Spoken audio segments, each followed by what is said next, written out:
আজকে আমরা আলুর চপ, তার জন্য আলু নিয়ে নিয়েছি প্রথমে। তারপর আলুটা কুকারে দিয়ে দিলাম জলের মধ্যে। তারপর গ্যাসটি জ্বালিয়ে কুকারটা চাপিয়ে দিলাম। তারপর কিছুক্ষণ সেদ্ধ হতে দিলাম। কুকারটা লাগিয়ে দিয়েছি কিছুক্ষণের জন্য। তারপর সিটি পড়ে গেছে, সিটি পড়ার পর নামিয়ে নিয়েছি। তারপর আরেকটি কড়াই আমরা চাপিয়ে দেবো, সেখানে দেবো আমরা জিরে। তারপর জিরেটা কিছুক্ষণ আমরা ভেজে নেব। ভেজে নেওয়ার পর সেটা একটা পাত্রে রেখে দেবো এবং সেটাকে বেটে গুঁড়ো করে নেব। তারপর আমরা আলুটা যেটা আছে থালার মধ্যে নিয়ে নেব। এটা নিয়ে নেওয়ার পর একটা সে কড়াইটাতে মধ্যে তেল দিয়ে দেবো এবং বেসন আছে, বেসনের মধ্যে আমরা কিছু জিরে এসব দিয়ে তারপর আলুটা আমরা মেখে নেব। মেখে নেওয়ার পর আলুটা মাখা হয়ে যাবে, তার মধ্যে নুন, লঙ্কা গুঁড়ো এবং বেসনটার মধ্যে লঙ্কা গুঁড়ো দিয়ে দিয়েছি।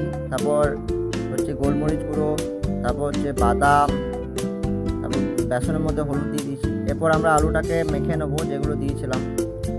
মেখে নেওয়ার পর সেটা লঙ্কা কুচি দিয়ে দেবো। তারপর আমরা বেসনটা গুলে নেব এবং যেটা রেডি করা ছিল চপের মশলা, সেটা আমরা বেসনের মধ্যে দিয়ে সেটাকে আমরা গরম তেলে ফেলে দেবো। এইভাবে তিনটে প্রথমে ফেলবো, তারপর সেটাকে আস্তে আস্তে ফ্রাই করব যতক্ষণ না ফ্রাই হয়ে যাবে। ফ্রাই হয়ে যাওয়ার পর আমরা একটা পাত্রে তুলে নেব। তারপর আমাদের রেডি হয়ে যাবে আলুর চপ।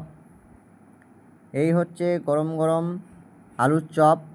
তোমরা দেখতে পাচ্ছ একদম গরম গরম ধুঁয়ো বেরোচ্ছে, দেখো।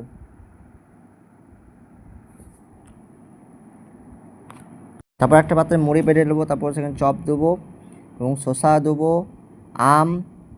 এরপরে আমাদের রেডি চপ মুড়ি।